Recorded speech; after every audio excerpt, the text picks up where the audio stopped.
पिता के एक फैसले ने बेटों के होश उड़ा दिए।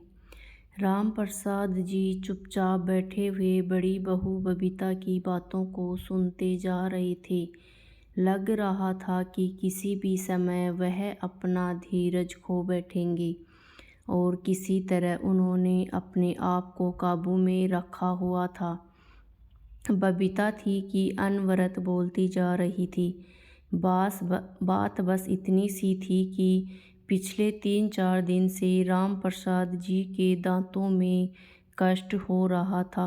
दर्द से बेहाल थे। डॉक्टर को दिखाया तो उसने दांत निकलवाने की सलाह दी, पर दर्द के कारण यह संभव न था।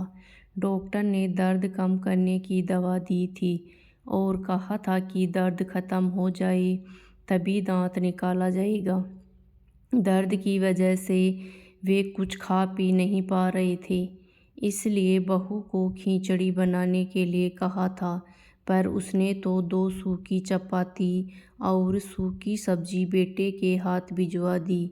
राम प्रसाद जी ने थाली को हाथ भी नहीं लगाया और अब बहू बबीता जोर जोर से चिल्ला चिल्ला कर बोल रही थी कि जब खाना नहीं होता तो पहले से ही बता दिया करो। इतना कितना भी करो इनके नखरे ख़त्म नहीं होते। वह यह बात समझने के लिए तैयार ही नहीं थी कि दांत दर्द की वजह से ससुर जी चपाती चबाने में असमर्थ हैं, और गुस्से में थाली उठाकर बाहर चली गई। राम प्रसाद जी ने अपनी छड़ी उठाकर अपने परम मित्र नाथूराम के घर की ओर चल दिए। आज उनका दिल बहुत उदास था। अपनी दिवंगत पत्नी की याद उन्हें आने लगी और सड़क के किनारे बने एक बेंच पर बैठ गए। अतीत ने तीव्रता के साथ उनकी यादों में प्रवेश किया। राम प्रसाद जी सरकारी कार्यालय में सेवारत थे। उनके 3 बेटे थे, अमित, सुमित और राजवीर। तीनों ही पढ़ने में अच्छे थे। उनकी पत्नी संगीता एक कम पढ़ी लिखी लेकिन मेहनती व स्वाभिमानी स्त्री थी, जो कुशलता के साथ उनके घर का संचालन करती थी। मितव्ययिता क्या होती है यह राम प्रसाद जी ने पत्नी से ही सीखा था, इसलिए महीने के अंत में अपनी पूरी पगार वह पत्नी के हाथ में सौंप देते थे और खुद निश्चिंत हो जाते थे। घर के मामलों में भी कभी भी नहीं बोलते थे, पर जब पत्नी को जब भी उनकी सलाह की ज़रूरत होती तो वे हरदम उनके साथ होते थे। समय के साथ उनकी उन्नति होती गई और बच्चे भी अच्छी शिक्षा प्राप्त कर चुके थे। अपने जीवन काल में उनकी पत्नी ने एक जो सबसे अच्छा काम किया था वह था मकान बनवाना। शहर की एक अच्छी सी कॉलोनी में उसने अपने सपनों का संसार बसाया था। राम प्रसाद जी ने ऑफिस से लोन लेकर कुछ दोस्तों से मदद लेकर पत्नी के इस सपने को पूरा किया। पहले मकान 1 मंजिला था, पर जब बच्चे बड़े हो गए तो राम प्रसाद जी ने हिम्मत करके मकान की 2 मंजिलें और भी बनवा दी। उनके तीनों बेटों की शादी भी हो गई और तीनों बेटों के 2-2 बच्चे भी हो गए थे, और अब राम प्रसाद जी अपने छोटे बेटे के साथ में निचली मंजिल पर रहते थे। अमित व सुमित दूसरी और तीसरी मंजिल पर रहते थे। रसोइयाँ सबकी अलग अलग थी, पर बस त्योहार वाले दिन सब एक जगह इकट्ठा होकर त्योहार मनाते थे। मुँह से तो कोई कुछ नहीं कहता था, पर राजवीर की पत्नी को बहुत तकलीफ होती थी कि सारा काम मुझे ही करना पड़ता है। दोनों भाभियाँ बस हाथ हिलाने के लिए आ जाती थी। उधर दोनों का कहना था कि रसोई तो तुम्हारी है तो जिम्मेदारी भी तुम्हारी है, पर यह बातें कभी भी झगड़े का रूप धारण नहीं कर पाती थी, क्योंकि संगीता जी खुद भी एक मेहनती महिला थी जो उम्र के इस दौर में भी चुस्त दुरुस्त थी। सारा दिन कुछ ना कुछ करते रहना उनकी आदत थी। इसी कारण काम को लेकर बहू ही उन पर निर्भर थी। राम प्रसाद जी जब भी अपनी पत्नी के साथ बैठते थे तो कहते थे कि अब हमें किसी प्रकार की चिंता नहीं है, पेंशन तो आएगी ही, बस आराम से गुजारा हो जाएगा। जवानी में जो सपने मैं तुम्हारे पूरे नहीं कर पाया वो मैं अब करूँगा। और पत्नी हल्के से मुस्कुरा कर अपनी सहमति प्रकट कर देती थी। पर राम प्रसाद जी का यह सपना कभी पूरा नहीं हो पाया और एक दिन उनकी पत्नी उन्हें अचानक छोड़कर हमेशा के लिए चली गई। राम प्रसाद जी की जैसे दुनिया ही उजड़ गई। पर होने को कौन टाल सकता था। जिस पत्नी ने इतने यत्न से मकान की नींव बनाई थी उसमें अब दरारें पड़ने शुरू हो गई थी। हालात इतने बदल गए थे कि त्योहार के समय एक दूसरे को बधाई देने में भी सबको कष्ट होने लगा था। सब अपनी अपनी गृहस्थी में मस्त हो गए थे। एक अकेले राम प्रसाद जी ही रह गए थे जो सब कुछ समझ रहे थे, पर उम्र के इस दौर में अपने आप को ऐसा महसूस करने लगे थे। 2 दिन पहले ही वह जब अचानक घर में घुसे तो उन्हें बेटों और बहुओं की आवाज़ सुनाई दी। कौतूहलवश वे चुपचाप खड़े हो गए और उनके दुख का ठिकाना न रहा जब उन्होंने सुना कि तीनों बेटों ने उन्हें दो महीने के लिए बांट लिया है। छोटी बहू को शिकायत थी कि जब मकान में सबका बराबर का हिस्सा है तो पिताजी की सेवा में भी सबका बराबर का हिस्सा होना चाहिए। मैं भी थोड़ा आज़ाद रहना चाहती हूँ, जो पिताजी के कारण संभव नहीं हो पा रहा था। तकलीफ तो सबको हो रही थी पर चारा न था और राम प्रसाद जी 3 हिस्सों में बट गए थे। जिंदगी यूं ही चलती जा रही थी। 2 महीने कभी एक बेटे के पास, फिर दूसरे, फिर तीसरे के पास। मुसीबत तो तब आती थी जब कभी महीने के अंत में यदि उनकी तबीयत खराब हो जाती तो इलाज यह सोचकर नहीं कराया जाता था कि अब 2-4 दिन के बाद दूसरे बेटे के पास तो जाना ही है, वही इलाज करा देगा। आज राम प्रसाद जी के सब्र का बांध टूट गया था। 2 दिन पहले ही उन्होंने दांत निकलवाया था। उनका दिल कुछ मीठा, कुछ गर्म, कुछ नरम खाने को हो रहा था। उन्होंने अपनी मझली बहू को हलवा बनाने के लिए कहा और मेनका का जवाब था कि मैं अभी खाली नहीं हूँ, आपको और कुछ तो सूझता नहीं है, इस उम्र में खाने की पड़ी है, 2 दिन के बाद खा लेना, छोटी बहू के पास जाएंगे तो वहीं खा लेना, मैं किटी पार्टी के लिए लेट हो रही हूँ। और राम प्रसाद जी के सब्र का पैमाना छलक गया। आज तक वह अपने बेटे बहुओं की सब ज्यादतियाँ बर्दाश्त कर रहे थे, पर आज तो हद हो गई। आंखें आंसुओं से भर गई और वे नाथूराम जी के घर चल पड़े। नाथूराम जी उनके बचपन के मित्र थे। शिक्षा प्राप्ति से लेकर सेना भर्ती तक दोनों साथ ही रहे।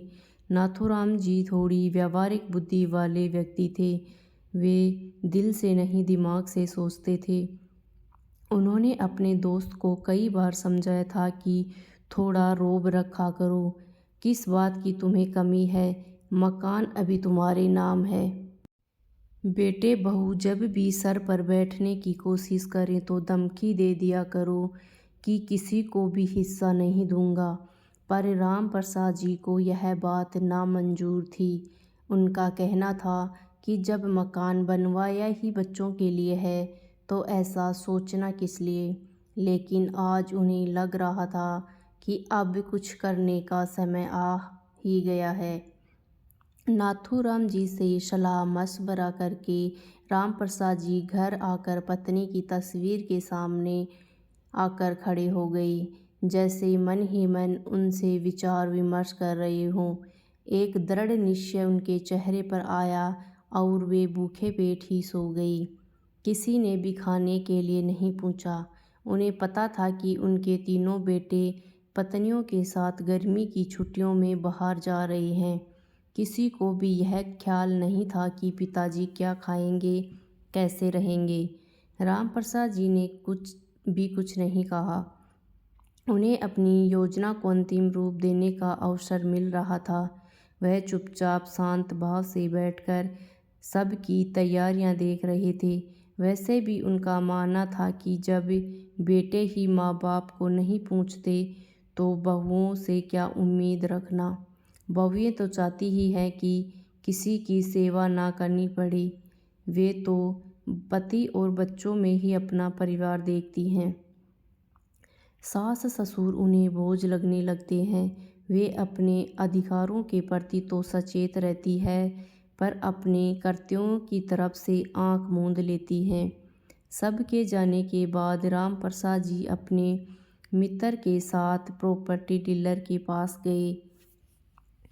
प्रॉपर्टी डीलर नाथूराम जी के पुत्र का खास दोस्त था। उनसे मिलकर अपनी व्यथा बताई और कुछ सलाह मशवरा किया। वह वापस आ गए। 20 दिन के बाद जब बेटे बहुए प्रसन्नचित्त घर लौटे तो मकान पर ताला देखकर सबकी त्योरियां चढ़ गई। छोटी बहू सोना बोलने लगी, हद हो गई है लापरवाही की। पता था कि हम आज घर आ रहे हैं तो घर नहीं बैठ सकते थे। उनके गुस्से का कारण भी था कि अब 2 महीने पिताजी को उनके पास रहना था।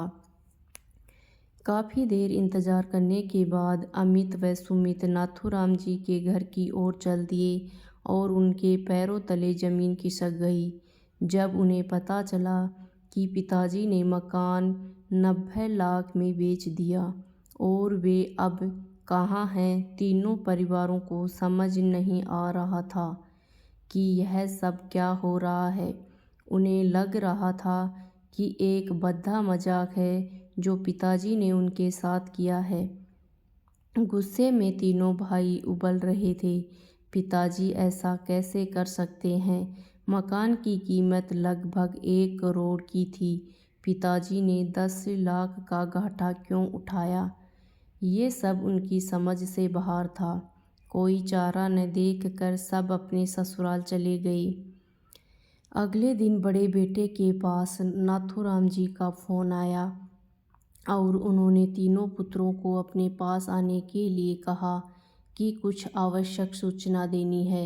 शाम तक का भी इंतज़ार सबको भारी पड़ रहा था। नाथूराम जी के पास से जो सूचना उन्हें मिली उसे तीनों की जुबान पर ताला लग गया था।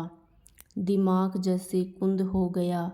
सोचने समझने की शक्ति ने जैसे साथ ही छोड़ दिया। नाथूराम जी के अनुसार रामप्रसाद जी हरिद्वार चले गए हैं और उन्होंने वहाँ एक घर ले लिया है और अब वहीं रहेंगे। यह समाचार पूरे परिवार पर एक भारी प्रहार था। बहुत अनुनय विनय करने पर नाथूराम जी से पिताजी का पता प्राप्त कर सके और हरिद्वार की ओर चल पड़े। पिताजी का यह कदम उनकी समझ से बाहर था। हरिद्वार पहुंचकर पिताजी को देखकर एक और झटका लगा। पिताजी तो प्रसन्नचित्त और स्वस्थ लग रहे थे। बेटे बहुओं को देखकर उनके होठों पर मुस्कान आ गई। प्रसन्नचित्त दिल से उनका स्वागत किया और प्रदीप कहकर किसी को आवाज़ दी। आवाज़ सुनते ही 10 या 11 साल का एक लड़का सामने खड़ा हो गया। सबने कौतूहल से उसे देखा। रामप्रसाद जी ने सबकी नज़रों को नज़रअंदाज किया और प्रदीप को 6 प्लेट गरम हलवा लाने के लिए कहा। इसी बीच रामप्रसाद जी सबसे बच्चों की कुशलता के बारे में जानते रहे। बेटे एक दूसरे की तरफ देख रहे थे, कौन पहल करे, पर किसी की हिम्मत नहीं हो पा रही थी पूछने की। इतने में प्रदीप एक ट्रे में 6 प्लेट लेकर आ गया और सबको एक एक प्लेट पकड़ा दी। किसी ने भी प्लेट को हाथ तक नहीं लगाया। किसी को बोलते ना देखकर रामप्रसाद जी ने कमान अपने हाथ में ले ली और बोलने लगे, तुम सबको हैरानी हो रही होगी, और गुस्सा भी आ रहा होगा कि पिताजी को यह क्या सनक सवार हो गई है। लेकिन कारण भी तुम लोग ही हो। मैंने और तुम्हारी माँ ने तुम लोगों को किसी भी प्रकार की कोई कमी नहीं आने दी। तुम्हारी माँ ने मेरी एक अकेली तनख्वाह से कितनी कुशलता से घर को चलाया, यह मुझे तुम सबको बताने की ज़रूरत नहीं है। और आज मुझे यह कहने में कोई भी शर्म नहीं है कि उसने अकेले तुम सभी को अपने प्यार से बांध रखा था, पर तुम 6 लोगों ने अपने एक बाप को ही किस्तों में बांट लिया। पर चलो कोई बात नहीं, कम से कम 2 वक्त की रोटी तो शांति से दे सकते थे, पर वह भी नहीं हो पाया। पार्लर और किटी पार्टी में जाने के लिए सभी के पास वक्त था, पर मेरी 2 रोटियां सबको भारी पड़ रही थी। तुम सभी को अच्छी तरह से मालूम था कि जिसके पास भी मैं रहता था अपनी पेंशन वही खर्च करता था, लेकिन मेरी दवाई के लिए किसी के पास पैसे नहीं होते थे। तुम सबको अपने अधिकार पता थे, पर इस बूढ़े के प्रति तुम्हारे कर्तव्य भी हैं। ये तुम में से किसी को भी याद नहीं रहा। और जब मेरे बेटे ही ऐसे हैं तो बहुओं से क्या उम्मीद रखूं। कहते कहते राम प्रसाद जी का गला रुंध गया। तीनों बेटे बहुएं नज़र झुकाकर बैठे रहे। राम प्रसाद जी ने दोबारा बोलना शुरू किया, यह मेरा फैसला है, तुम्हें पसंद नहीं आएगा, यह मैं जानता हूँ, पर इसके जिम्मेदार भी तुम लोग हो। तुम्हें पता चल गया होगा कि मैंने मकान बेच दिया है, 10 लाख के घाटे में बेचा है, पर मुझे इसका कोई मलाल नहीं है। 5-5 लाख मैंने अपने पोते पोतियों के नाम से फिक्स्ड डिपॉजिट करा दिए हैं और उनके बड़े होने पर उन्हें ही मिलेंगे। मैंने यह घर खरीद लिया है। 2 किचन, 2 कमरे, किचन, बाथरूम, टॉयलेट, सभी सुविधाएं हैं। उनमें जो कमी थी वह मैंने जुटा ली है। मैंने इसके लिए अनाथ आश्रम को 15 लाख दे दिए हैं। मेरे मरने के बाद ही यह घर आश्रम की संपत्ति हो जाएगा। अभी अभी जिस लड़के को तुमने देखा है वह एक अनाथ लड़का है जो अब मेरे साथ रहता है। मैंने एक स्कूल में उसका नाम लिखवा दिया है। वो पढ़ता भी है और मेरी सेवा भी करता है। 2 लाख मैंने इसके नाम से भी जमा करा दिए हैं। बाकी जो बचा, कितना बचा उसका हिसाब तुम लगा लो। मैंने बैंक में जमा करा दिए हैं। बैंक से जो इंटरेस्ट आएगा उसमें मेरा खर्चा आराम से चल जाएगा। मैं अपना खर्चा आराम से चला लूँगा। अब तुम लोगों को मेरी तरफ से पूरी आज़ादी है, जैसे चाहो वैसे रहो। यह सब कहकर राम प्रसाद जी चुप हो गए और आराम कुर्सी पर बैठकर अपनी आंखें बंद कर ली। तीनों बेटे बहुओं को समझ नहीं आ रही थी कि पिताजी की इन बातों पर अपनी क्या प्रतिक्रिया प्रकट करें, और सामने पड़ी हलवे की प्लेट को देखकर मेनका सोच रही थी कि एक प्लेट हलवे की कितनी बड़ी कीमत सबको चुकानी पड़ गई है। इस कहानी की लेखिका है CP नारंगी। तो दोस्तों, आपको कहानी कैसी लगी कमेंट करके ज़रूर बताइएगा। कहानी पसंद आई हो तो वीडियो को लाइक शेयर करें और चैनल को सब्सक्राइब करें। वीडियो को पूरा देखने के लिए बहुत बहुत धन्यवाद।